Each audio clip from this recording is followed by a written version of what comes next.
ಸೇರಿ ಇದು 4-5 ದಿವಸ ಮೊದಲನೇದ್ದು ನಮ್ಗೊಂದು ಸ್ವಲ್ಪ ಏನೋ ಒಂದು ಕಡೆ ತೊಂದರೆ ಆಯ್ತು. ಅದಾದ್ಮೇಲೆ ಇವತ್ತೇನು ನಾವು ಮಾಡಿದ್ವಿ, ಇವತ್ತು ಸಕ್ಸಸ್ಫುಲ್ ಸ್ಟೋರಿ.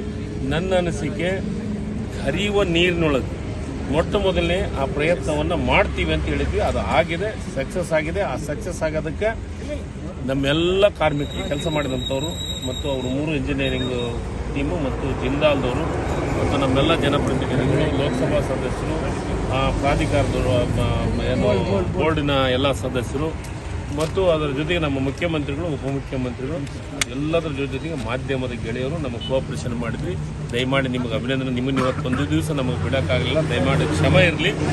ಯಾಕಂದರೆ ಅಲ್ಲೆಲ್ಲ ಒಂದು ಕಡೆ ಜನರ ಒತ್ತಡ ಜಾಸ್ತಿ ಆಗುತ್ತೆ ಅನ್ನೋ ದೃಷ್ಟಿಕೋನ ಇರ್ತದೆ.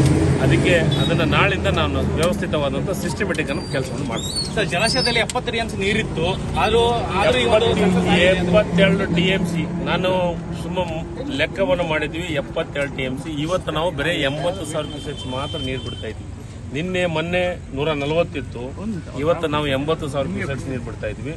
ಇವತ್ತು ನಾಳೆಗೆ ಮತ್ತೆ ಇನ್ನೂ ಒಂದು ಎಲಿಮೆಂಟ್ ಇದ್ಮೇಲೆ ಇನ್ನೂ ಸ್ವಲ್ಪ ಕಮ್ಮಿ ಮಾಡುವಂತ ಕೆಲಸವನ್ನು ಮಾಡ್ತೀವಿ. ಸರ್, ಇನ್ನು ಉಳಿದ 4 ಎಲಿಮೆಂಟ್ಸ್ಗಳು ಯಾವಾಗ ಕೊಡ್ತೀವಿ? ನಾಳೆ ಬೆಳಗ್ಗೆಯಿಂದ ಸ್ಟಾರ್ಟ್ ಮಾಡ್ತೀವಿ. ನಾಳೆ ಬೆಳಗ್ಗೆ 6 ಗಂಟೆಗೆ ವರ್ಕ್ ಸ್ಟಾರ್ಟ್ ಮಾಡ್ತೀವಿ. ನಾಳೆ ವರ್ಕ್ ಸ್ಟಾರ್ಟ್ ಮಾಡಿ ಕಂಪ್ಲೀಟ್ 4 ಎಲಿಮೆಂಟ್ ಅನ್ನು ಇಳಿಸುವಂತ ಕೆಲಸವನ್ನು ಮಾಡ್ತೀವಿ. ಸರ್, ಇಡೀ ಭಾರತ ದೇಶ ಎದುರು ನೋಡ್ತಾ ಇತ್ತು ಈ ಒಂದು ಸಕ್ಸಸ್ಗೋಸ್ಕರ. ಈಗ ರೈತರು ಕೂಡ ಆತಂಕದಲ್ಲಿದ್ರು, ಏನಾಗುತ್ತೆ ಯಾವುದೇ ಕಾರಣಕ್ಕೂ ತುಂಗಭದ್ರಾ ಡ್ಯಾಮಿಗೆ ಸಂಬಂಧಪಟ್ಟಂತ ಯಾವ ರೈತರು ಆತಂಕ ಪಡುವಂತ ಅವಶ್ಯಕತೆ ಇಲ್ಲ. ನಾವು ನಿಮಗೆ ಮೊದಲನೇ ಬೆಳೆಗೆ ನೀರು ಕೊಡ್ತೀವಿ. ಆ ವಿಶ್ವಾಸ ನಮಗಿದೆ. ನಮಗೆ ಇನ್ಫ್ಲೋನು ಜಾಸ್ತಿ ಆಗ್ತಾ ಇದೆ. ನಾಳೆ ನಾಡ್ದು ಇನ್ನೂ ಇನ್ಫ್ಲೋ ಜಾಸ್ತಿ ಆಗುತ್ತೆ. ಮತ್ತೆ ನಾವು ಡ್ಯಾಮ್ ತುಂಬಿಸ್ತೀವಿ. ಮುಖ್ಯಮಂತ್ರಿಗಳು ಹೇಳಿದಂಗೆ ಮತ್ತೆ ಬಂದು ನಾವು ಬಾಗಿನವನ್ನು ಅರ್ಪಿಸ್ತೀವಿ.